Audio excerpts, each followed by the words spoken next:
Michelin, motion for life.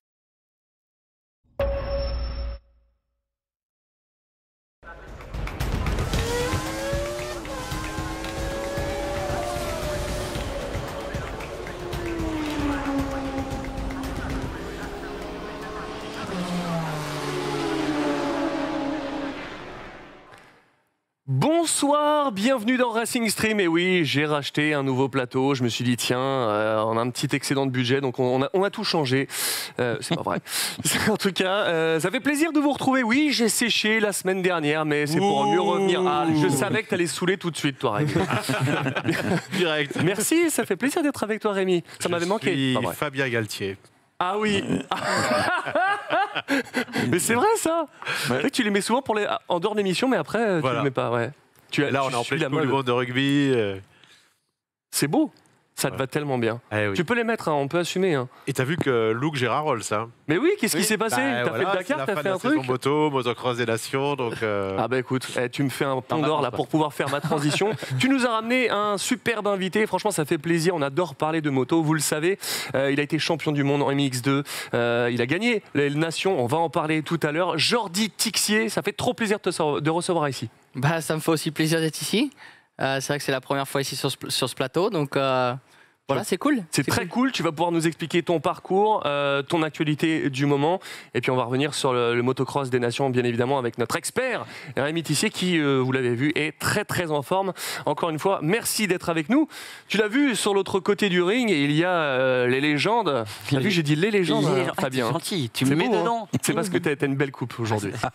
Contrairement à moi qui ai une coupe à l'eau chaude que j'ai fait viteuf, là. Désolé, hein, mais là, c'est beau. C'est beau, c'est beau. Je suis content de revenir aussi un peu sur ce plateau parce qu'on l'a bien connu pendant des années. Oui, c'est vrai. Bonjour, bienvenue dans E-Race sur ES1. Donc on le retrouve, hein, on retrouve les decks et tout, donc je suis content. T'avais laissé un petit mot, t'as gratté quelque chose.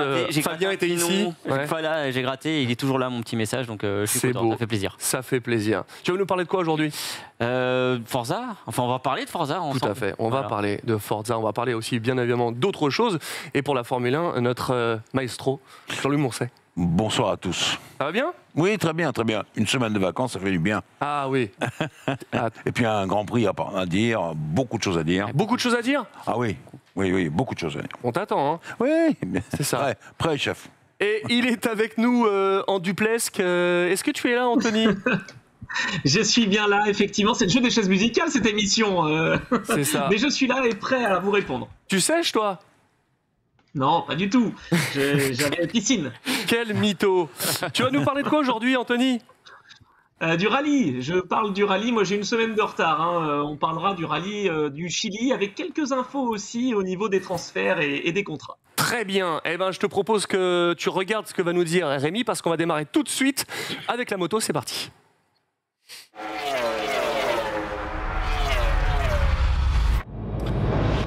Mon cher Rémi, et n'empêche, tu as toujours trouvé la bonne place. Toi, on commence toujours par toi. C'est pas la Formule 1, Jean-Louis, c'est toujours la moto. Rémi Tixier. J'ai proposé qu'on attaque avec la Formule 1. Je regarde toute la Formule 1. J'ai plusieurs fois demandé à ce qu'on fasse plus de place pour la Formule 1 dans cette émission, par écrit. Ok, mais dites-le nous dans le chat hein, si vous préférez commencer par la Formule 1, la moto. Dites-le nous ce que vous préférez. On prendra ça en compte, bien évidemment. En attendant, on va commencer par le championnat du monde de sidecar. Qu'est-ce que tu as à nous dire parce que justement, je te laisse faire parce qu'il y a beaucoup à dire. Tous, de toute façon, les meilleurs, vous les connaissez tous. Vous les avez vus sur ce plateau à la place de Jordi. Emmanuel Clément a terminé 2 fois deuxième avec son compagnon qui était venu aussi sur ce plateau. Todd Ellis, l'anglais, à Oschersleben. Tu le dis bien. Piste en Allemagne, à Oschersleben. Voilà. Et c'est en ex-Allemagne de l'Est. Et du coup, ils ont fait deuxième, mais pas face à ceux qui disputent le titre avec eux. Donc c'est très très bien parti. Ils ont une 20aine de points d'avance avant la finale à Estoril à la fin du mois. Oui, on va terminer toute la moto à ce moment-là, quasiment. Il ne restera plus que la MotoGP après. Parce que le même week-end, il y aura la finale du mondial Superbike. Et puis on a reçu, il y a 15 jours, je crois, Kevin Rousseau, tu te souviens? Et ben, il a terminé 4e. Alors lui, il était très très déçu avec son coéquipier parce que ils sont ratés au départ les 2 fois. Ils ont été 9e. Les 2 manches, et ils sont remontés à la pire des places, Jordi. Ils sont remontés à la... Voilà, il a trouvé les 2 fois 4e, donc il avait quand même bien les boules. Et puis un petit mot aussi de Ted et Vincent Peugeot, qui ont fait 8e, je crois, du Grand Prix, qui sont champions d'Allemagne quand même. On parlera tout à l'heure de championnat d'Allemagne avec toi, Jordi. Et peut-être qu'on les invitera aussi, parce que là, c'est un équipage assez particulier. C'est le père et le fils. D'accord. Ah oui, effectivement. Je crois qu'il y a Anthony qui cherche à nous joindre là. On t'écoute, Non, Anthony. je dis juste que je suis d'accord avec cette idée. J'adore la famille Peugeot et pas pour la voiture, mais vraiment pour le sidecar. Donc Rémi, je suis en 100% d'accord. C'est beau. J'ai bien aimé quand ta prise de parole, c'était énorme. C'est bien. Oh, moi, je sais quand tu veux. On dirait le Muppet Show. Ouais, c'est ça. C'est énorme. Mais ouais, c'est vrai que tout à l'heure, Je m'occupe. du coup, il y a eu un couronnement, c'est ça. Donc là, c'est. Ah non, c'est pas terminé en sidecar. Mais les champions d'Allemagne. Ah, championnat d'Allemagne, c'était parce que ça se courait. C'est l'ADAC, hein, c'est comme chez Ouais, vous, il y a le tous, championnat ouais. d'Allemagne. Voilà. D'accord. Voilà, ok. il y a le championnat de France, le championnat. D'ailleurs, ils sont également champions de France, il y a les Peugeot. D'accord.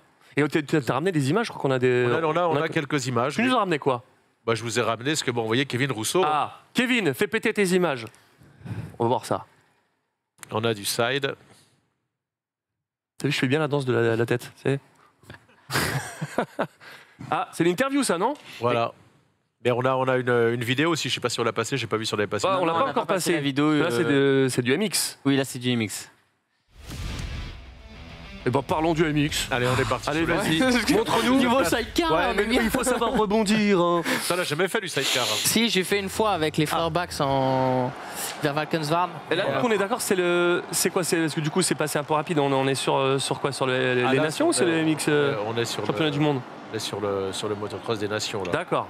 Et Tu tout y le étais, monde d'ailleurs, tu y étais vendredi. Hein. Alors ouais, moi j'ai été vendredi parce que j'avais quelque chose à faire avec la presse, etc. Après c'est vrai, être sur place quand on roule pas en tant que pilote de haut niveau, c'est un peu Bah, c'est comme compliqué, nous, quand on y donc va. moi je reste pas trop. Ah, c'est normal. Ouais, c'est un peu compliqué à gérer, ouais. Ça brûle. Ouais, Ouais. Mm. Parce que du coup, tu l'as gagné en 2018. exactement, ouais. Ça fait quoi? C'est un truc de fou cette course quand on fait de cette profession, on est pilote et qu'on gagne la MX des Nations. C'est Ouais, lourd.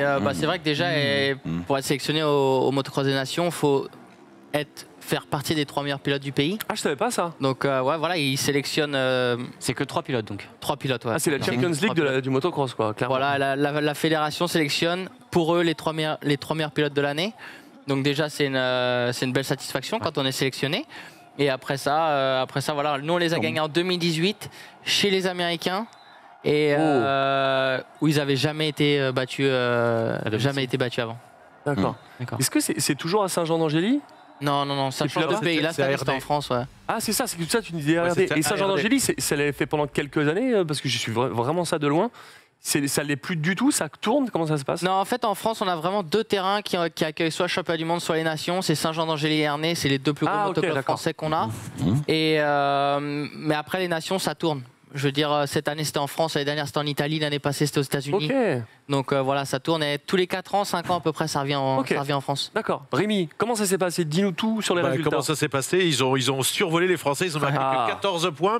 Donc on explique, parce que Jean-Louis était étonné tout à l'heure, oui, c'est bien, ils ont bien gagné avec 14 J'ai eu points. peur, oui, j'ai eu peur. C'est 1 point si vous êtes premier, 2 c'est ça, points si vous ouais, êtes deuxième, 3 points si vous êtes troisième. Donc dès la première manche, c'était les pilotes MXGP et MX2.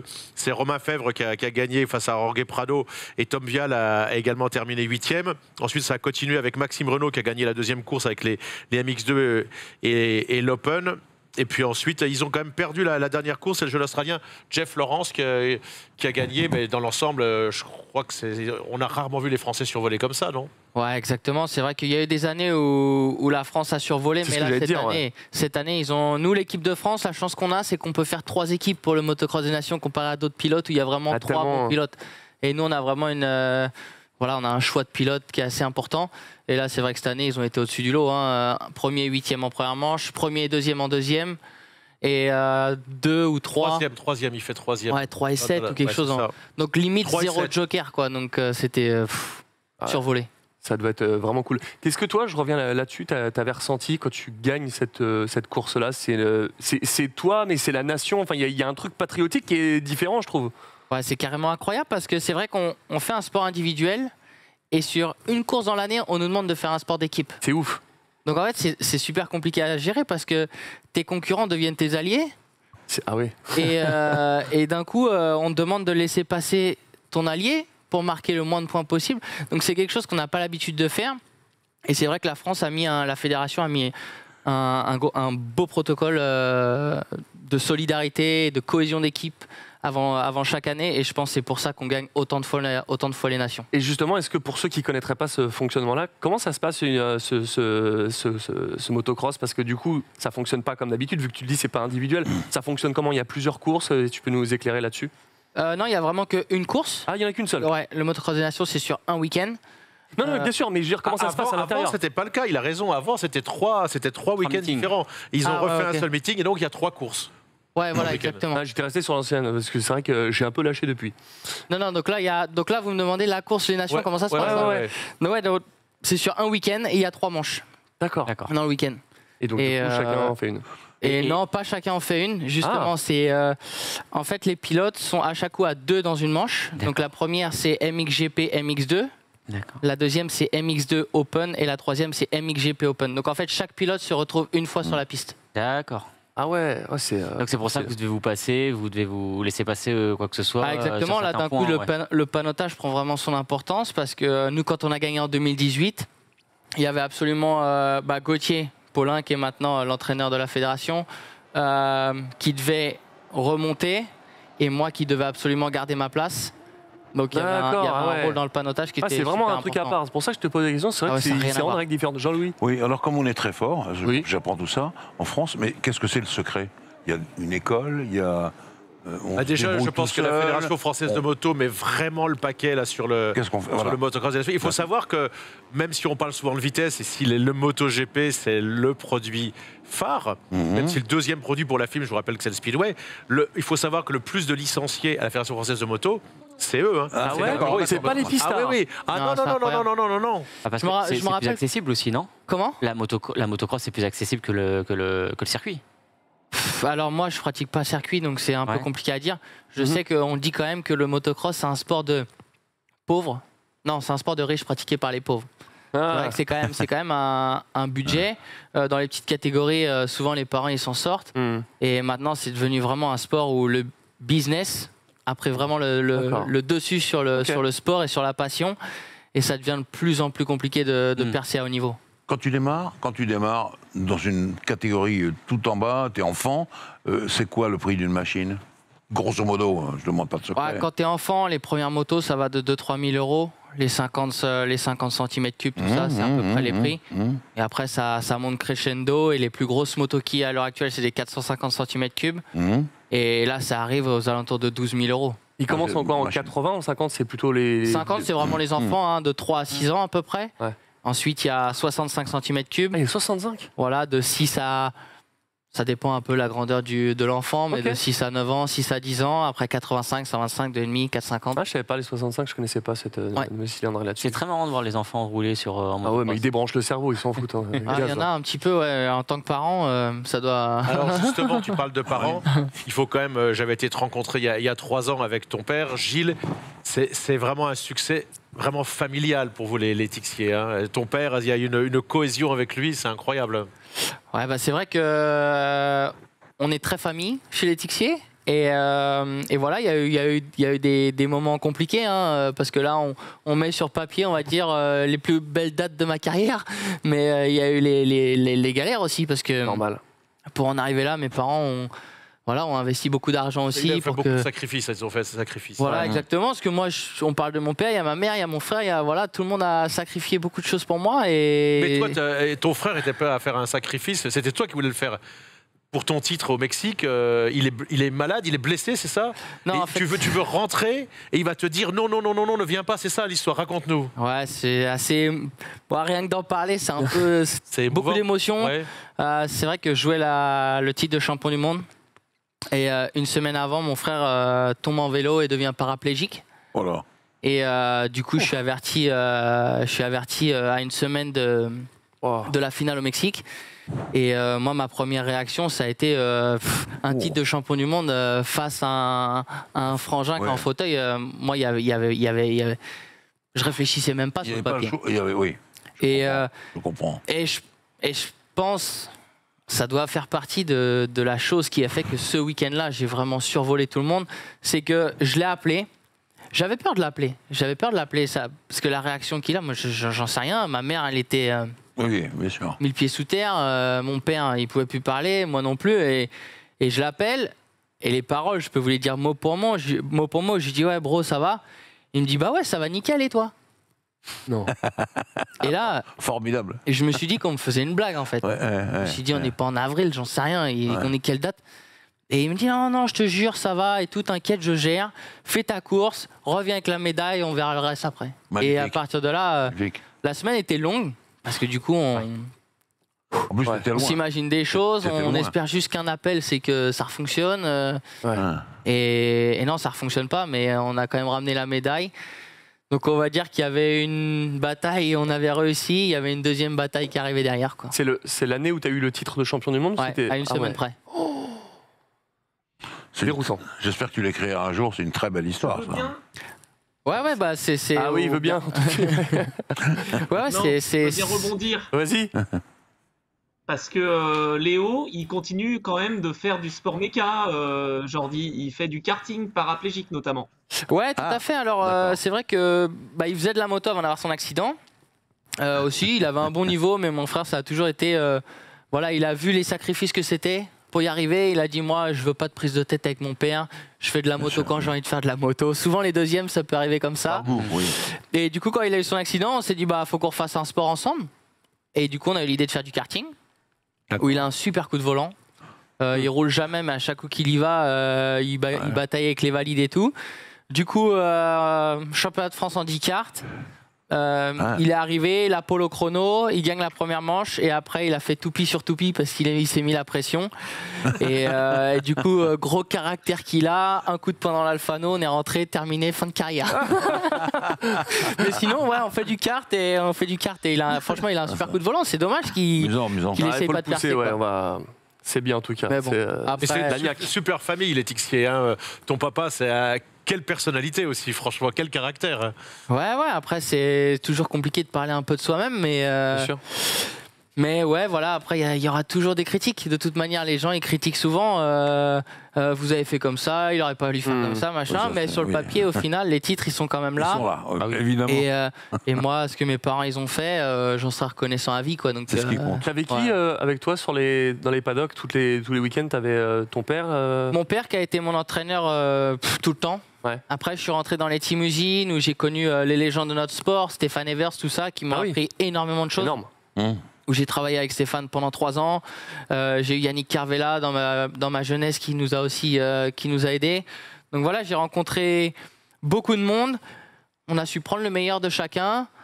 Stéphane vu son expérience, nous a amené beaucoup de choses mentalement, physiquement, la façon de voir les choses sur les épreuves, etc. Et c'est aussi grâce à lui qu'on a réussi à percer à être champion du monde, je pense. Et justement, sur ce titre de champion du monde, c'était une année où tu étais là en disant je veux le titre, ou finalement tu étais, comme on dit parfois, je suis là pour apprendre, et puis ça dépasse tes espérances, tu es dans le rythme et tu as eu le titre plus tôt que prévu peut-être. Comment ça s'est passé? Non, c'était l'année où je devais être champion du monde. D'accord. Parce qu'en fait, KTM m'a signé pour un contrat de 3 ans. Donc, grosse pression de l'usine.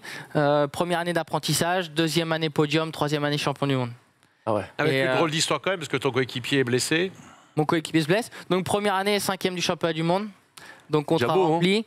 Deuxième année, vice-champion du monde. Avec juste derrière Lynx. Et troisième année, champion du monde. Donc, Voilà, parce que c'est face à Jeffrey Erlings. Hein. Donc ouais, c'était grosse pression toute l'année. Jeffrey se blesse à 1 mois de la finale, fémur cassé. Donc là, toute la pression sur moi d'un coup. Franchement, c'était compliqué à gérer. À 3 semaines de la finale, je me fais virer de chez KT. Ah oui. Parce qu'ils me disent, t'auras pas les épaules assez fortes pour être champion du monde cette année. Je dis, ah bon, d'accord, mais pour le moment, je suis 2e en bagarre pour le titre et je deviens quand même champion du monde cette année-là. Donc, ouais, il y a pas mal d'anecdotes sur une carrière de. T'as bougé chez qui du coup Chez Kawa, après j'ai signé 3 ans chez Kawa, ouais. Ouais. Donc, Et vous savez pourquoi il a été champion du monde? Ah, tu l'as ramené celui-là. Hein. Et vous savez pourquoi? Il l'a ramené Je vais tout le vous temps. dire pourquoi. Est-ce que tu t'en souviens pourquoi quand on a fait le tournage? non, mais tu vas me le rappeler. Moi, je connais parfaitement ton caractère. On est né le même jour. On est né le 2 novembre. c'est vrai, On ouais. est né le 2 Ah là là là. novembre. Bon, on sait, il faut envoyer les SMS le 2 novembre. Bon, écoute, impeccable. On reviendra un petit peu sur aussi le reste, surtout sur ton actualité. Avec plaisir. Rémi, au niveau du MotoGP, tu as des news de ouf concernant Là, Marquez. Là. on l'avait dit, on n'était pas totalement sûr Oui. de l'équipe. Hein. En fait, il a eu 2 propositions. Ouais. Et il avait la proposition d'aller chez Pramac. Oui. Et c'était quasiment fait. Ça aurait été une équipe de folie avec Jorge Martin, mais il voulait signer a priori, c'est au conditionnel pour 1 an, quitter Honda pour aller chez Pramac, pour ensuite peut-être aller chez KTM en 2025. Et Pramac, qui avait la possibilité d'avoir ce pilote fantastique, a demandé un contrat de 2 ans. Et du coup, ils ne se sont pas entendus. Et comme il connaît très bien ce que vaut la moto, parce que son frère roule chez Ducati, il va chez Gresini. Et en plus, a priori, là aussi, il faudra vérifier. S'il partait dans une équipe assimilée usine pour casser le contrat avec Honda, ça lui coûtait beaucoup d'argent. Alors que là, comme il part sur une équipe vraiment satellite avec l'équipe Gresini, ça va être beaucoup plus simple financièrement. Donc on va voir. En tout cas, c'est avec tout ce qu'il a gagné, 11 saisons, tous ses titres de MotoGP, il a fait toute sa carrière avec Honda, parce que c'est ta marque. J'ai vu les stats là, c'était incroyable. Incroyable, toutes ces stats. Et là, ça va être, il lui reste quelques courses. Il a fait podium en plus devant son employeur à Motegi récemment. C'est son seul podium, parce qu'il en a fait en sprint, mais son seul podium de l'année, il l'a quand même fait au Japon. Et tout le monde a envie de voir ce qu'il va faire avec la Ducati. C'est sensationnel. Jean-Louis. Rémi, oui, alors j'ai entendu dire qu'il y avait eu un commun accord pour la séparation des deux. Il y a un secret là-dessous, il y a eu un secret. On vous a dit depuis le début de l'année, les Japonaises, c'est catastrophique, que ce soit Yamaha ou Honda. Un pilote comme ça qui a 30 ans, c'est ton âge, en gros tu vas avoir 32 ans, il a 31 ans.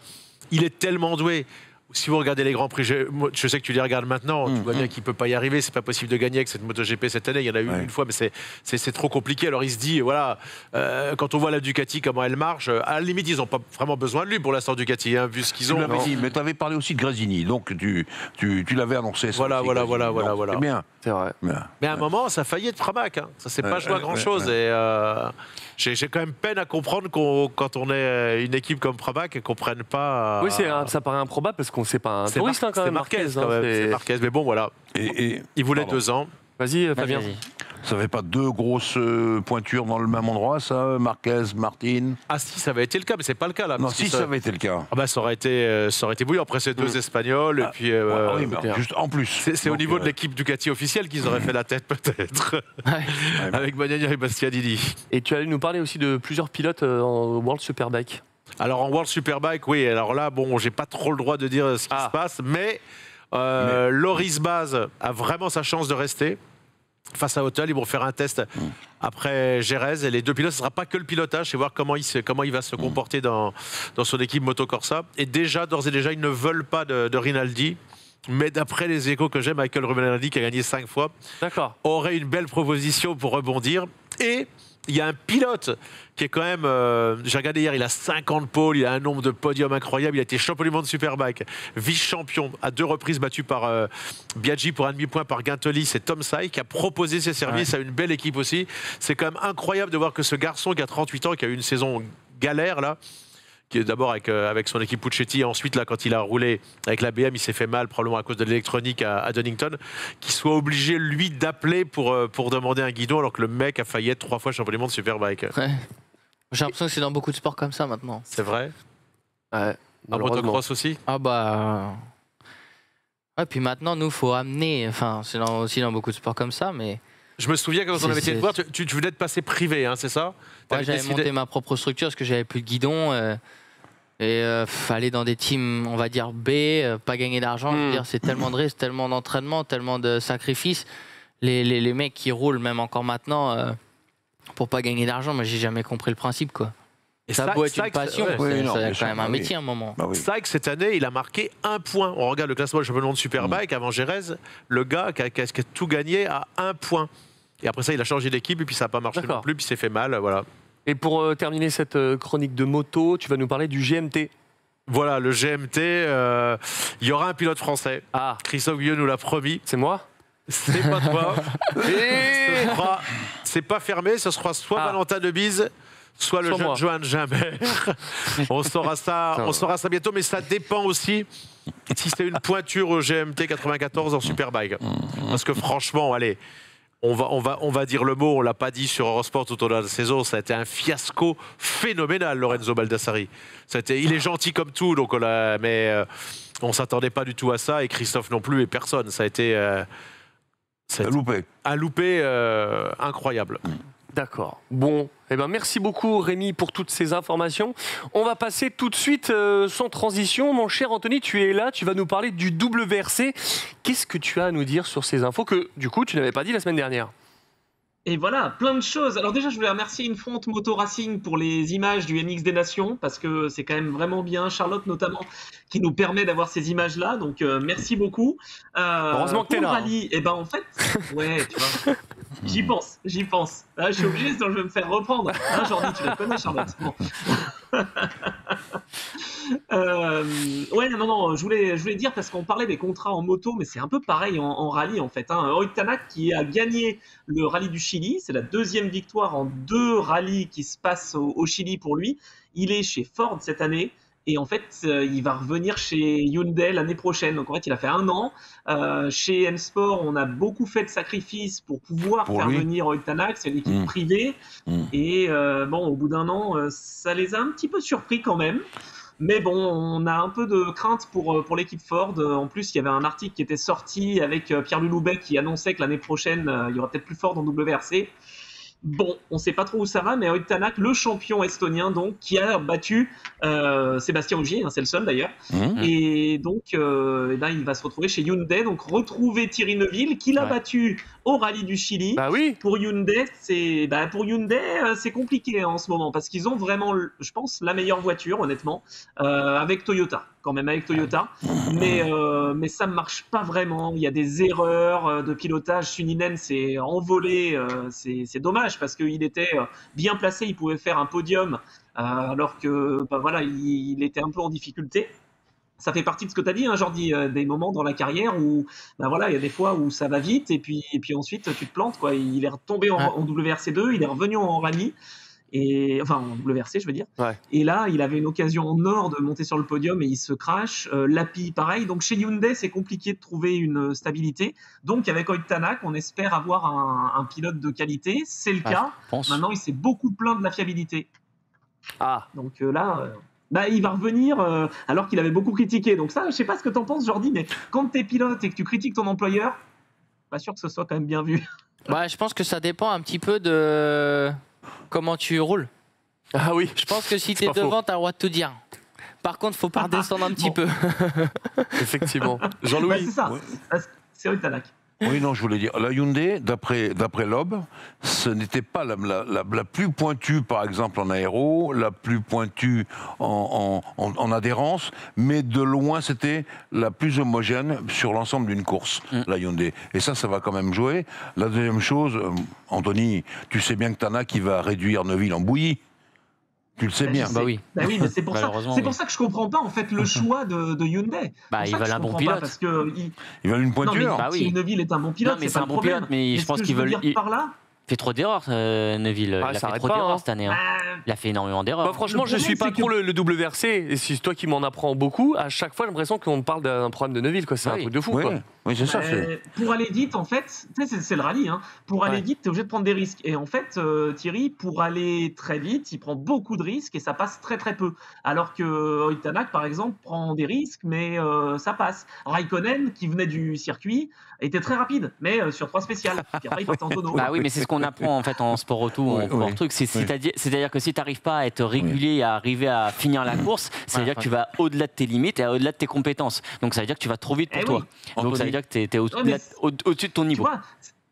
C'est plus dur en rallye aussi parce que tu peux jamais trop anticiper, quoi. Tu vois ce que je veux dire? Anthony, ce qui gênait Raikkonen, parce que j'en ai parlé avec lui de ça, c'est que si tu veux, les 4 roues motrices actuelles, c'est plutôt des tractions avant typées avec des roues arrière motorisées. Et en Formule 1, Raikkonen, il a voulu toujours des voitures extrêmement campées sur l'arrière. Et donc, de temps en temps, il prenait des boîtes monstrueuses parce qu'il pensait que ça allait appuyer derrière. Et tu sais que ça allait appuyer. Et non, malheureusement, c'était un peu quand même une traction avant. Et il partait, je te dis, en tonneau. Ça lui est arrivé souvent. Mais il était très rapide. Oui, mais c'est vrai. Et puis, il n'est pas assez concentré peut-être. Et Anthony, l'avance de Rovan Perron au championnat, c'est comment? Ah oui, alors là, ça c'est quand même magique parce que eux, Toyota, ils ont même plus besoin de gagner. C'est-à-dire qu'on a parlé de Ford et Hyundai qui se battaient pour la victoire. Rovanperä 4e. Il a combien de points d'avance? Attends, je reprends mes petites notes. Il a 217 points, 186 derrière pour Elfyn Evans. Il y a 33 points d'écart, enfin un peu moins maintenant, mais c'est dingue. Il reste combien de manches? 2, il en reste 2, donc il y a un nouveau rallye la fois prochaine. Alors ça, c'est assez intéressant. Il y a une journée qui se passe en République tchèque, une journée qui se passe en Autriche et une journée qui se passe en Allemagne. Alors ça, c'est nouveau, le rallye Europe centrale. Et puis on terminera sur le rallye du Japon chez Toyota pour le titre. C'est fou, hein, Rovanperä, Verstappen, il y a sa surclasse en ce moment, c'est mais fou, attends, c'est les mêmes, les mêmes. Rovanperä, quand même, il a combien, 21, 22 ans, il est déjà champion du monde. Là, il domine. C'est incroyable. Je te rappelle qu'au rallye du Japon, ce qu'il faut surveiller, c'est Hyundai, parce que la dernière fois, ils ont mis une correction à Toyota sur les terres du Japon, et ça n'a pas plu du tout à Toyota. Ah ben on est d'accord. Non mais il y aura la revanche cette année. Il y aura la revanche. Mais tu vois comme quoi les jeunes là c'est vraiment ça va fort. Hein. Enfin, c'est un peu comme Erlings moi je trouve ou Piroli à son époque. Mais voilà ils sont jeunes et ils te dominent tout et vraiment ils ont une sacrée méthode. C'est assez incroyable. D'accord. Bien merci beaucoup mon cher Anthony. On te laisse. Tu restes avec nous. Tu veux faire quoi? Je serais bien resté plus. Pas de souci. Merci en tout cas. Tu es avec nous semaine prochaine? Oui, exactement. Parfait. Si vous m'acceptez, je serai là. Allez, ça va comme ça. Bonne soirée à toi. Merci, Anthony. Salut, merci à tous. Et avant de passer à la Formule 1, Jordi, souvent, quand on parle de motocross, c'est un truc qui revient souvent, c'est les ornières, ça creuse tour après tour, après des séances de qualif, de course. Ça bouge autant que ça et on doit vraiment réadapter toutes ces trajectoires. C'est un truc de fou. Comment tu vis ça, toi, en tant que pilote? À chaque tour, c'est un sport, en fait, où à chaque tour, c'est différent. À ce point-là. Ouais, c'est ce qui fait la beauté de notre sport, c'est que c'est jamais pareil. D'une journée à l'autre, le terrain, tu peux rouler 7 jours sur une même piste, ça sera jamais la même pendant 7 jours. Ça évolue énormément. Déjà parce qu'il y a des pilotages différents, donc tu as des mecs qui attaquent vraiment fort, tu as des mecs qui sont vraiment très souples, tu as plein de pilotages différents, ce qui fait que le terrain bouge énormément. Et donc il y a les ornières, il y a les pierres, il y a plein de choses sur un terrain motocross. C'est vrai que c'est fou. Et c'est pour ça que c'est un sport très complet, très compliqué, parce que c'est vrai que de l'extérieur, des fois, on se rend pas forcément compte de toutes ces petites choses-là. C'est très physique aussi, il y a beaucoup de blessures. Il y a plus de blessures qu'en vitesse, il faut être sacrément costaud. Hein. Ouais, alors déjà, je pense que c'est au niveau des équipements. C'est vrai que nous, en motocross... on n'a pas beaucoup évolué là-dessus. Hein. Un petit plastron, c'est plus pour les pierres qu'en catch. Donc c'est vrai que c'est un peu. Maintenant, on voit en MotoGP les airbags et tout, c'est le top. Ça. Ah oui, les mecs, vous en avez aussi. Nous, on n'a rien, Ah oui, c'est vrai, il n'y en a pas. Non, on n'a rien, on n'a rien. J'ai l'impression que vous êtes plus nombreux sur la piste qu'en circuit, quoi. Ouais, en circuit, ils sont quoi, 22, 23 ça limite à 22, 23, 25 maximum pour le. Bon, nous, faut se méfier parce qu'il y a des grands prix, on est aussi 22, 23, où normalement on doit être 40. Ah oui, il faut quand même. C'est vrai que pour rebondir là-dessus, j'ai jamais fait trop de motocross. Les 2-3 fois où j'en ai fait, je parle pas de supercross, en motocross, on faisait sortie des stands, un tour, rentrer au stand, rincer. Ouais, c'est vrai. Mais vraiment, tu peux plus tenir ta bécane. Je ne sais pas comment vous faites. Vous êtes des extraterrestres. Ouais, c'est vrai. On dit que c'est le sport je crois qu'on est en 2e position sur les sports les plus dangereux. Et après, niveau physique, ouais, c'est vrai que de l'extérieur, quand on voit faire, mais je pense que c'est un peu comme dans tout sport fait à haut niveau. Ouais. Quand on voit tous les sports fait à haut niveau, que ce soit le golf, le tennis, la Formule 1, on se dit putain, c'est facile. Mais c'est vrai qu'après, tu montes sur la moto, tu fais un tour. On a eu l'expérience une fois avec le mec, il était boxeur, donc c'était pas. Le mec, il était quand même physiquement en place. Hein. Il est allé sur un terrain d'entraînement, il entraînait un ami à moi. Et il dit, ah, mais les gars, votre sport, je comprends pas. Enfin, physiquement, ça doit aller, quoi. Donc on lui dit, prends une tenue. Prends la moto, il savait faire de la moto comme ça. Hein. Il a fait 3 tours, il est rentré, il a dormi pendant 24 heures. Il était mais oui, peut-être qu'il a tétanisé aussi. Mais il était fracassé, je sais même pas. T'as essayé déjà, Rémi? Ah oui, c'est ouf. C'est ce que je préfère. Mon premier champion, moi, dont j'étais fan, c'est Jackie Vimon. Premier champion français. Ah, Jackie Vimon, c'était ça. Mais quand je vois dans quel état, parce que c'est mon ami Serge Guidetti, on allait au trophée de la com ensemble, qui prenait des risques, et là, qui faisait ses sauts à Bercy, qui ne peut plus monter sur une moto. Le fondu. Son surnom, c'est le fondu savoyard. Quand il m'a expliqué le nombre de blessures et de fractures qu'il a. Justement, je voulais te poser la question. Elle n'est pas indiscrète, si tu n'es pas obligé de me répondre. T'en es à quoi, toi? Une clavicule, un poignet? Mais je vais croiser les doigts, il n'y a pas trop de bois là, donc je fais un peu gaffe. C'est du bois, ça? Ouais, vas-y, c'est du bois. Je suis un pilote qui ne me suis pas beaucoup blessé. Ah, c'est beau. Allez, si je vous dis... à ça. Il y a des pilotes, il y a pas de... des pilotes qui préfèrent lever un peu pour pas se blesser. Mon ami Alain Prost, il préfère pas donner tout à 110% et préfère rester à 100 ou 99 pour pas se faire mal. Il déteste avoir mal. Ouais, c'est vrai. Possible. C'est vrai, mais après, je pense qu'on pratique un sport. Si tu roules pas à 100% et tu commences à penser à la blessure, Oui, c'est vrai. tout de suite, tu te mets à 60% et alors là, t'es plus du tout dans le game. C'est pour ça que je suis venu te voir à pas compter sur cette Ouais. histoire. Non, je me suis... Ma grosse blessure, je me suis fait une luxation de hanche une fois. Et je me suis blessé assez gravement au poignet. Je me suis arraché les ligaments, ce qui fait que j'ai le poignet qui bouge plus maintenant. Oui. Mais sinon, après, des clavicules, des poignets, on va dire que c'est des os qui se remettent bien et où il n'y a pas de... En tout cas, on croise les doigts, continue comme ça et Ouais. continue à rouler. C'est Nous gentil. aussi, oui, c'est vrai. Jean-Louis, Pardon, tu es oui. prêt? Prêt, vas-y. C'est parti, la Formule 1, c'est parti.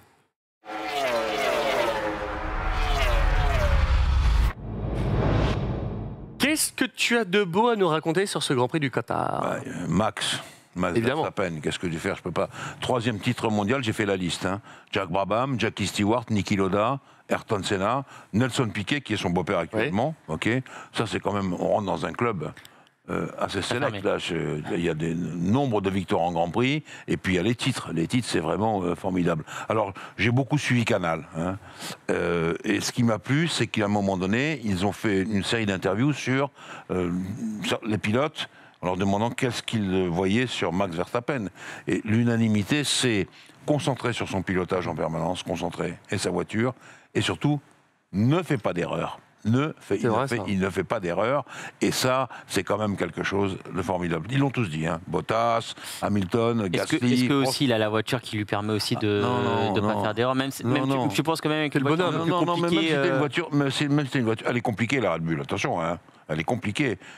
D'ailleurs, Pérez fait des erreurs, non? Oui, par exemple. Mais voilà, c'est exactement le bon exemple. Oui, non, mais la Red Bull, on sait qu'elle est réglée pour Max, elle n'est pas réglée pour lui. Oui, ça, c'est possible. Elle est tellement... Il ne fait pas d'erreur, et ça, je trouve ça formidable. Et je prends la conclusion de Frédéric Vasseur, le patron de la Scuderia Ferrari. Ça touche à la perfection du point de vue de l'équipe et du pilote. Et je pense que c'est le plus bel hommage. Voilà. C'est beau. Verstappen. Ah ouais. Il va compter. Si vraiment, il va aller loin. Il reste encore 5 Grands Prix, on va voir ce qu'il va faire.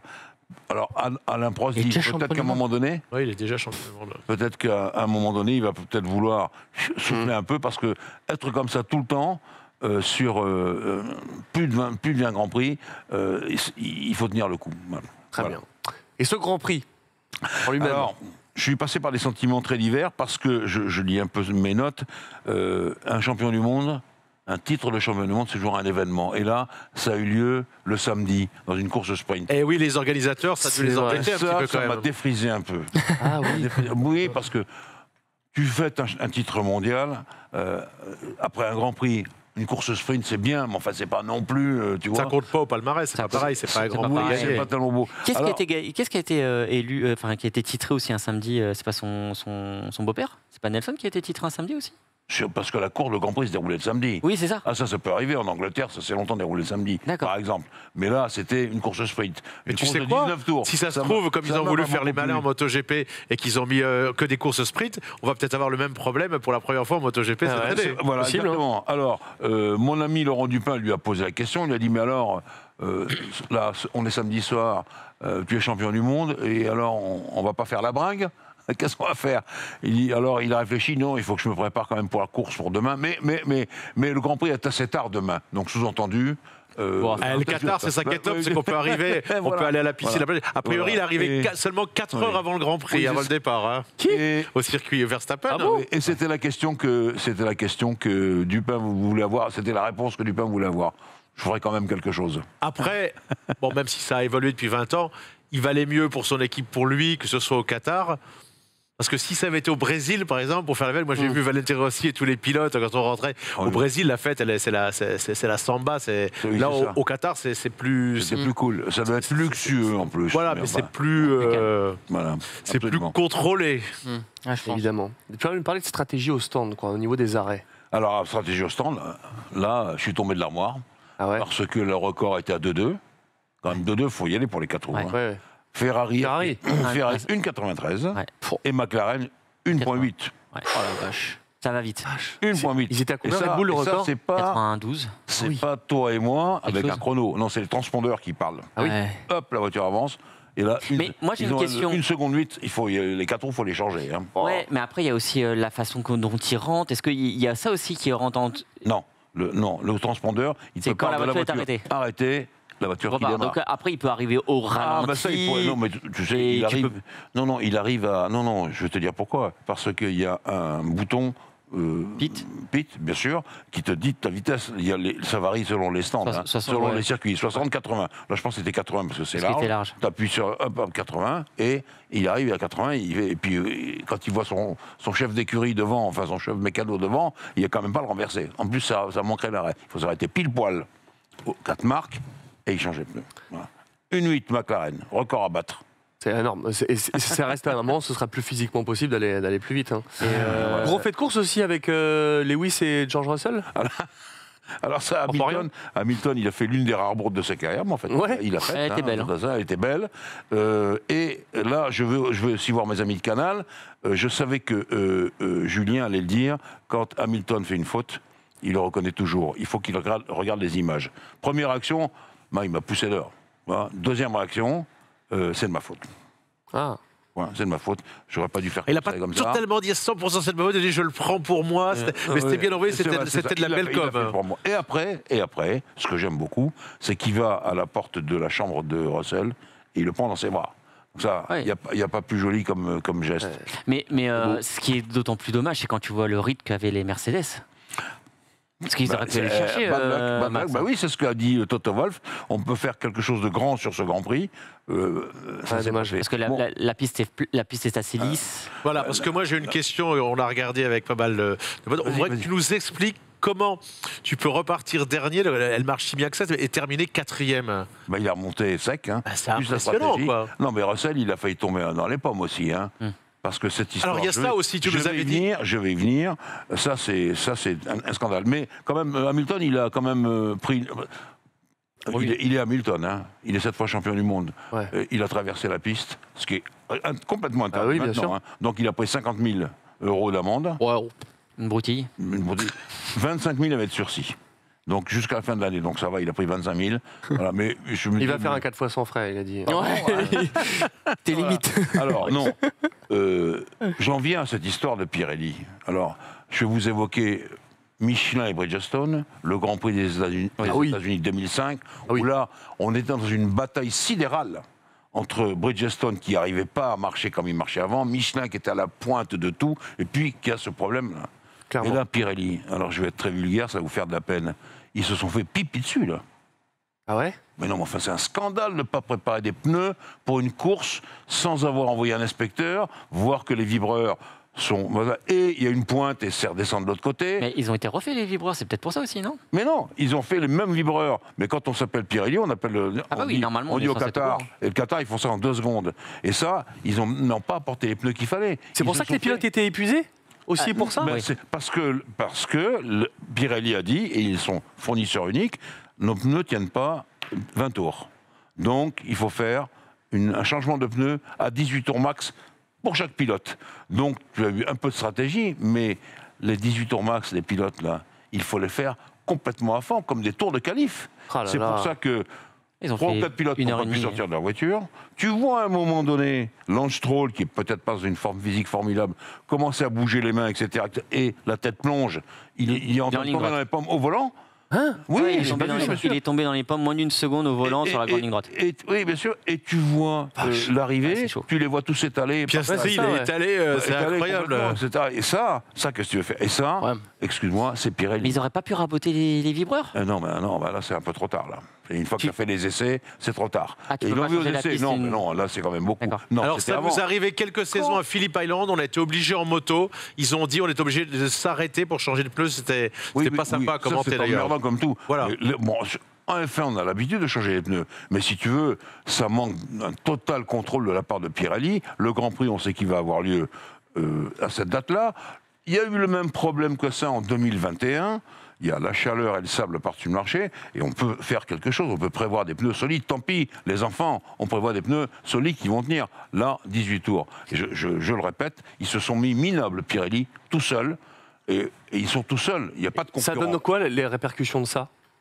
Ben ça, à mon avis, il va y avoir du du lavage de linge sale là-bas à Milan, là où ils ont l'origine. Bah oui, parce que personne ne le dit ça, mais maintenant, ça va commencer à se dire. Mais Pirelli, mais qu'est-ce qu'ils ont foutu là? Les pilotes qui se sont mis par terre pour respirer, Piastri, tous ces gars-là. C'est Albon qui n'a pas pu finir. Oui, les gosses, oui. Lui, il n'aurait pas fini, de toute façon. Ouais, il était Non, Ça va, je troll. non, mais ils sont plusieurs à avoir vomi dans leur voiture. Les gosses qui se sont étalés, etc. Il y a quand même 3 qui ont fini au centre médical. Mais Jean-Louis, je suis étonné parce que les pilotes moto, on a fait le Grand Prix, nous, de jour avant que ce soit de nuit. Oui. On a fait le Grand Prix MotoGP en plein cagnard. Et donc, ils ont quand même les bottes, le cuir.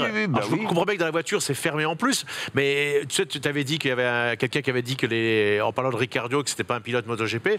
Dans les 3 catégories, voilà, ils faisaient en plein jour, en plein cagnard. Oui, je sais, mais ils font 18 tours.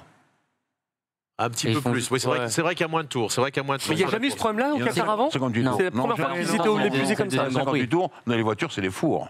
Qu'est-ce que tu voulais dire, Jordi? Non, c'est ça, il a répondu, c'est bon.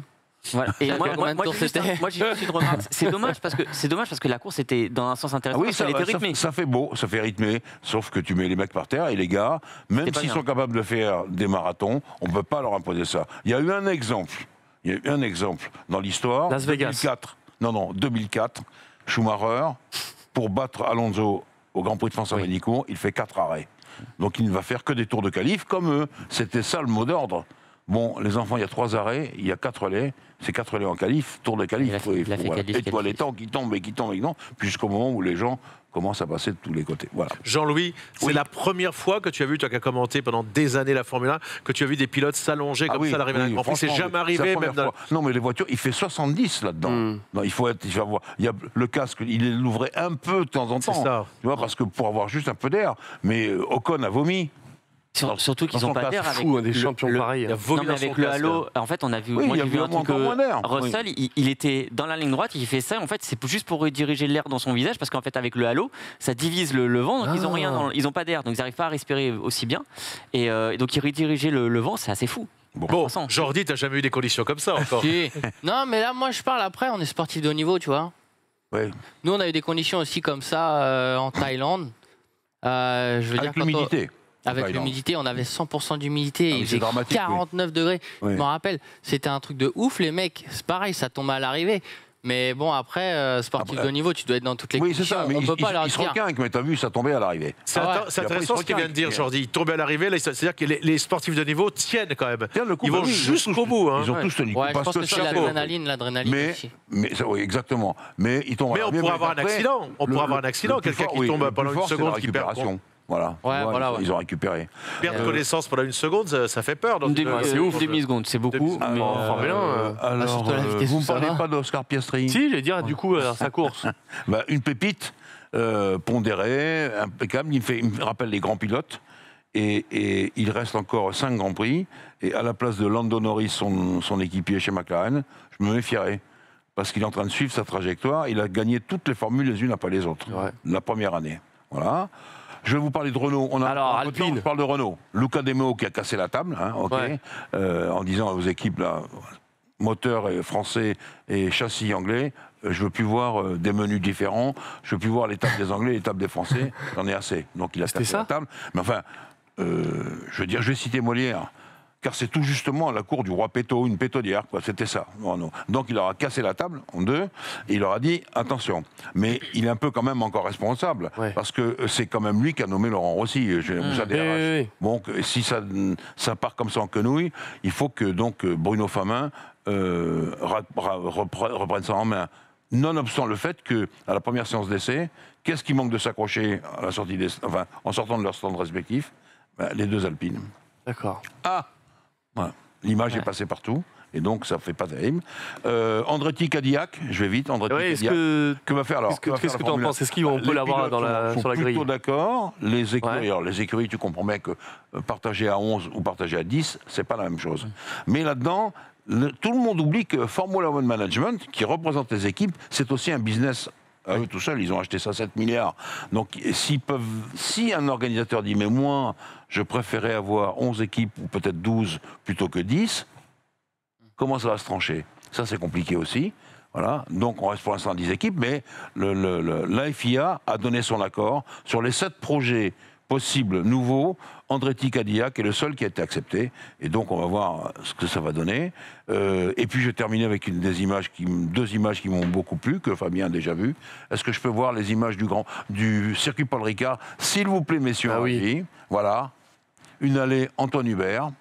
Ok, dans le paddock. Ça, c'est grâce à Jean Alési et Stéphane Guerre. Stéphane Guerre complètement à gauche, Jean Alési complètement à droite. Et là, l'allée Jules Bianchi avec la famille Bianchi et la famille d'Antoine Hubert. Je suis très heureux. Ces deux pilotes qui nous ont quittés, qui sont au paradis des pilotes perdus maintenant. Voilà, ils ont quand même leur plaque dans ce magnifique circuit pour C'est un bel hommage, ça. Hein. Voilà, je voulais m'arrêter là, sur cette note émouvante. Juste parce qu'on n'a pas beaucoup, tu nous as reproché de ne pas avoir parlé de Piastri, ils ont dit a man with a killer smile. A priori, il commence vraiment à faire la tête, Lando Norris, c'est incroyable, ça fait une demi-saison. La tête qu'il a, on dirait que c'est un poupon, un adolescent. Je reviens sur lui, c'est un gars qui ne dit jamais un mot au-dessus de l'autre. J'ai parlé à Andrea Stella, que je connais bien, il était chez Ferrari.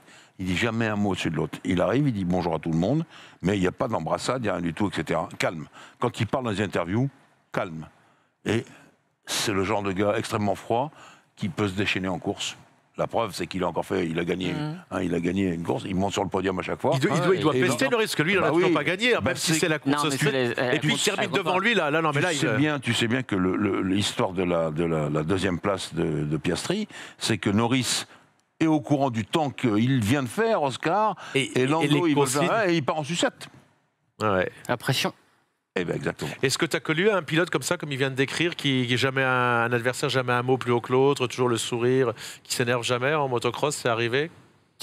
Les champions, c'est les gens calmes, généralement. Ouais, moi, j'ai vu un mec comme Kiroli, Antonio Kiroli, Grand Prix de Suède. Il arrive avec 50 points d'avance, donc les deux manches, le Grand Prix complet, 2 DNF, il repart deuxième du championnat. Mais non. Et le soir, il jouait avec les gamins de ses potes et tout, le grand smile et tout. Et ben voilà. Parce que moi le premier, je pense personnellement, t'arrives premier, tu repars deuxième, 2 DNF dans le week-end. Mais t'es au parterre. Tu dis, prends le week-end, on prend. Tu dois dire pour nos téléspectateurs, don't finish, do not finish, DNF. Ah oui. Il n'a pas fini. Alors moi j'ai juste une question, je vois que tu nous parles un peu aussi du cas Stroll. Qu'est-ce que t'en penses de Lance Stroll? Est-ce qu'il est complètement... Il enchaîne les moments un peu... j'ai l'impression qu'il en a marre en fait. Il a même peut-être... J'ai l'impression j'en crains entendre que son père le force à rouler. Ben oui, c'est un peu ça. Ah ouais ça. Si Laurence Stroll, que je connais, qui est un type... on ne peut pas beaucoup lui résister. Hein. Quand il casse la table en deux, lui aussi, il vaut mieux s'écarter. Il a fait cette écurie parce qu'il pensait que Lance allait faire quelque chose. Et puis maintenant, tu sais, tu montes, et puis tu arrives au niveau max, où là, il est avec les plus grands. Il y en a 20, hein. Ouais, c'est compliqué. Hein. Et il est l'un de ces 20, et tu vois bien que c'est compliqué, de plus en plus compliqué pour lui. Et tu parles de je pense qu'il a de moins en moins envie de piloter. Moi, j'avais déjà remarqué quand il se crash à Singapour que tu voyais plutôt que c'était un crash de quelqu'un qui a pas envie. Mais c'est ça, oui. Et qu'il n'est pas concentré, c'est un crash de quelqu'un qui n'est pas dedans. Et là, encore une fois, il n'était pas dedans. Il va faire Mais Laurent Stroll, c'est un des seuls qui est aussi contre Andretti. Tu veux pas que ça vienne? Non, c'est Laurent Stroll. Ouais, Laurent Stroll. Là, pas Lance, Laurence, le père. Ouais. Oui. Mais je l'ai vu, c'est pas lui. C'est pas Stroll, son père, du coup, qui a gueulé. Enfin, pas qui a gueulé, qui a dit qu'on n'avait pas besoin d'une nouvelle équipe. C'est lui, hein. Non, mais ils le disent tous. Oui, mais c'est lui que j'ai vu, surtout. Lui, il a peur de rien. C'est un peu comme Flavio Briatore. Mais maintenant, il a dit, mais non, tu vois, tu partages 1 milliard à 10 ou à 11, t'as pas la même somme. Ah oui. Je le répète. Mais lui, il veut vendre. Et on a entendu qu'il voulait peut-être vendre aussi. Pas sûr. Bah, il a même s'il y a plus son fils. Oui, mais même s'il n'y a plus son fils. Peut-être qu'il gagnera plus d'argent, il n'y a plus son fils. Et il y aura moins d'ennuis avec sa femme, qui est une dame très gentille en plus, la maman de Lance, qui a plus de vie que son fils. D'accord. Merci Jean-Louis pour toutes ces explications. Avant de parler un petit peu de Forza, je voulais parler de ton actualité. Du coup, en ce moment, tu roules où? Alors, en ce moment, championnat allemand. Ouais. Je me suis dirigé vers le championnat allemand, qui est un super championnat, très professionnel aussi, avec pas mal de pilotes de Grand Prix qui participent. Donc j'ai été 2 fois champion allemand, 1 fois vice-champion, et cette année je fais 3e. D'accord. Donc voilà. En étant le roi de Dortmund, le king of Dortmund. Ouais, on a gagné le Supercross de Dortmund aussi début de l'année.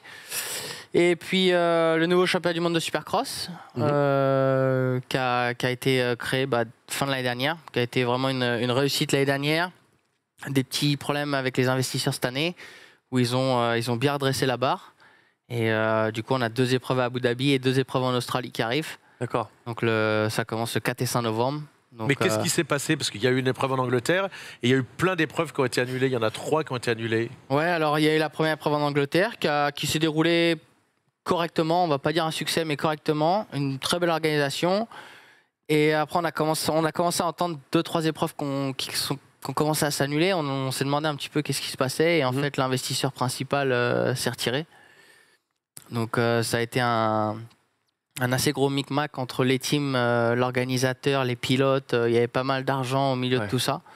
Qui a peur de ce championnat? Les promoteurs, ceux qui organisaient avant des supercross dans certains pays, les Américains? Non, je pense surtout qu'on est un sport où, au lieu de s'entraider, on se tire un petit peu dans les pattes. Et du coup, le MXGP, on a beaucoup de... Comme j'ai dit tout à l'heure, la plupart des pilotes payent pour rouler maintenant, à part bien sûr les premiers. Les 4-5 premiers gagnent très bien leur vie, mais après, beaucoup payent pour rouler. Et là, ce championnat-là a revu tout tout différemment. Chaque pilote est payé, chaque pilote a des primes d'arrivée, etc.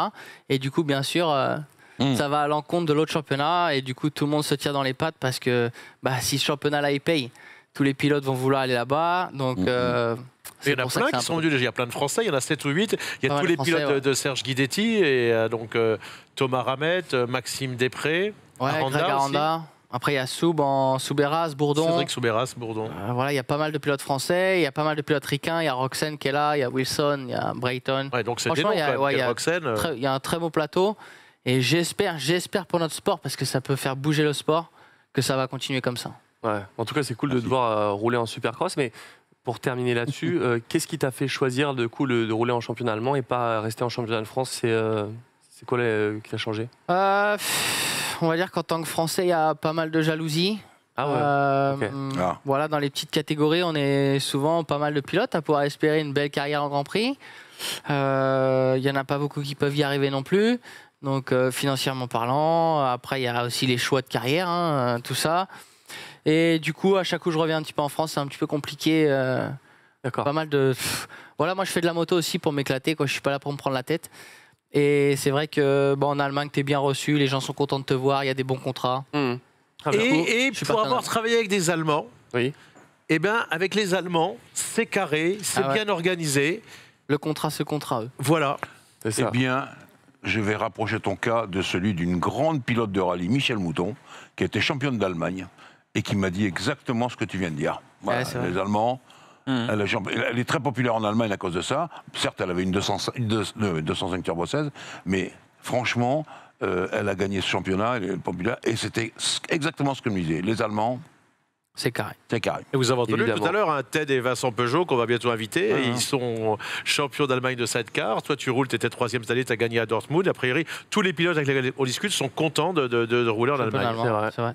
C'est cool, mais c'est vrai qu'on l'entend souvent. C'est la DAC aussi en moto? Ouais, j'étais étonné, j'ai pas rendu film, parce qu'on est habitué à ça pour la voiture, mais moins pour la moto. Impeccable. Pour terminer cette émission, petite pause de jeux vidéo avant de vous quitter. On va vous parler de Forza Motorsport. C'est parti pour les e-sports.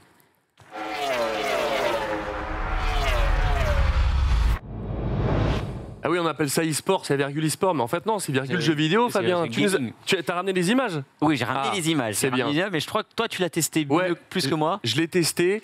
Moi, j'étais content de pouvoir le tester vraiment juste avant que ça sorte. C'est vrai que on a des gros fans de Forza. J'ai vu pas mal de tests qui disaient, ça te va vraiment bien ces lunettes, Rémi, qui disaient que c'était compliqué au volant, mais moi, je voudrais juste te dire que c'est vrai qu'on l'a tous attendu longtemps, peut-être trop longtemps. Par rapport aux nouveautés, mais Forza se joue à la manette, au volant. Ça a toujours été une vitrine pour faire les championnats e-sport. Tu vas pas me dire le contraire, Fabien? Je pense que on attend le championnat e-sport, on attend qu'il l'annonce, parce que ça serait bien qu'il revienne, parce que c'était un des premiers à faire l'avancée en e-sport en racing. Moi, ce que j'aime beaucoup là, de ce que j'entends, ce que j'ai vu, et j'ai hâte parce que toi, tu as mis la main dessus, moi, je l'ai pas encore mis la main dessus, mais de ce que je sais, c'est que le gameplay a été revu. On est sur un gameplay très bon à la manette qui donne beaucoup de feeling, donc on va pouvoir amener la voiture bien. Je pense que tu peux confirmer la voiture. On retrouve un peu le feeling qu'on avait à l'ancienne. Les décors sont, je trouve que ils ont peaufiné vraiment les décors plus que les voitures. Il y a vraiment un pack de textures pour les circuits. Et c'est vrai que ça fait la différence. Ce qu'on peut reprocher, c'est peut-être le manque de circuit. Il n'y a pas le NURB. Ouais. Mais oui, il n'y a pas le NURB pour D'accord. l'instant. Mais voilà, on n'est pas sur un Forza Motorsport 28, c'est Motorsport tout court. Donc à mon avis, on est sur un jeu qui va être sur la longueur, qui est disponible sur le Game Pass. Donc autant vous dire, si vous êtes abonné, c'est impossible de passer à côté. Moi, j'ai beaucoup pris de plaisir, mais voilà, je suis un fan de Forza depuis toujours, depuis le 2. J'ai toujours adoré ce jeu. Je préfère jouer à Gran Turismo au volant, Rémi, tu vois, par exemple. Mais Forza à la manette, c'est toujours un kiff. Et d'avoir ce nouvel opus, j'ai trouvé ça bien cool. C'est vrai que je m'attendais peut-être à un peu plus de nouveautés. Mais pour moi, est grisante de ce que j'ai compris. Ouais, les effets de pluie sont incroyables. Mais bon, ça, on en avait déjà eu sur d'autres jeux. Mais il y a plein de petits détails qui sont cool. Peut-être qu'il y a eu trop d'attentes sur ce jeu. En fait, ce qui était dommage, c'est qu'on avait eu beaucoup d'images à l'E3, enfin, l'E3, à cette époque-là, où ils nous montraient des images de cinématiques de CGI. Et du coup, le jeu, peut-être, on en attendait peut-être un petit peu trop. Moi, je trouve que le contrat, il est rempli. Il y a la patte Forza, c'est là, c'est la patte Forza. Tu le vois aussi, c'est un peu clinquant, c'est un peu vibrant en termes d'image, en termes de colorimétrie. Si on doit comparer avec Gran Turismo, il y a toujours des nouveaux circuits. Il n'y a pas Rio. J'aimais bien. Il y a pas Rio, mais tu vois, ils ont encore un nouveau circuit qui rejoint le catalogue. Rio, c'était quoi? C'était Jacare C'est un circuit fictif. Non, un circuit fictif. On attendait, avec Reza, on attendait le Fujimi Kaido, qui était le circuit de Forza Motorsport 4. Il ne reviendra sûrement jamais avec Forza Horizon. Pourquoi tu ris, Jean-Louis? C'est dommage. Mais voilà, il y a aussi les aérostands qui sont revus. Il y a pas mal de nouveautés qui sont plutôt cool. Des salons privés, truc qu'on attendait aussi en tant que multijoueur, ça c'est plutôt cool. Donc voilà, il y a plein de nouveautés qui sont plutôt cool. Et je sais que le jeu a tendance à vouloir évoluer aussi. Ouais. Je dis juste un mot. Jacare-Pagois, c'est un lotissement maintenant avec des villas. Comme Riverside aux États-Unis. C'était un marais au début, c'était un marais avec des caïmans. Un très beau circuit. Jacare, c'est les crocodiles. Voilà. Donc c'était ça, c'est devenu un circuit. Maintenant, c'est un lotissement. Mais il y avait un très beau circuit aux États-Unis. Riverside, qui est devenu aussi un lotissement d'habitation. Pour juste vous dire l'anecdote, quand ça a été terminé pour des raisons économiques, notamment le Grand Prix de Rio de Janeiro, pilote, journaliste, attaché de presse, mécanicien, team manager, voilà, tous pleuré, c'était notre Grand Prix préféré et de loin. Une semaine de folie à Rio de Janeiro. Et justement, en tant que Rio de Janeiro, c'était pas dans les tuyaux pour revenir en F1 ? Non, mais ça c'est Rio. C'était le précédent président de la République, Bolsonaro, qui voulait faire revenir le Grand Prix à Rio, mais sur un circuit qui n'a jamais vu le jour. En tout cas, pour terminer sur cette note-là, moi, le Forza, j'aime toujours autant Forza, c'est cool. Petite nouveauté aussi, il y a les essais, c'est sympa de pouvoir faire des tours avant. Ça manquait un petit peu, donc voilà, c'est bien cool. Dispo dès demain sur le Game Pass, indispensable. C'est vrai que le Game Pass, c'est une tuerie.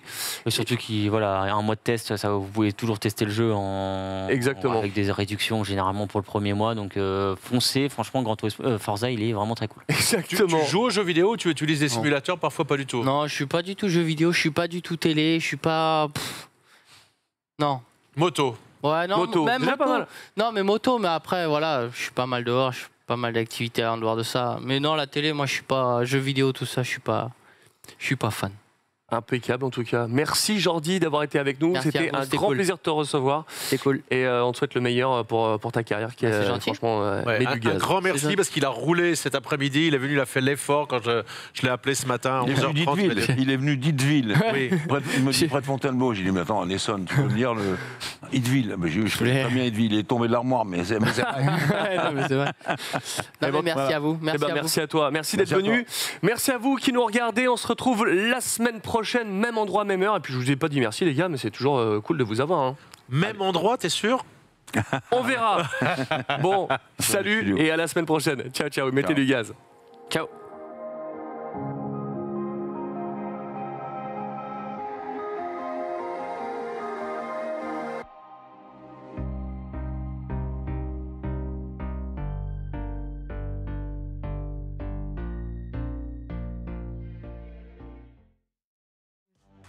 Michelin, Motion for Life.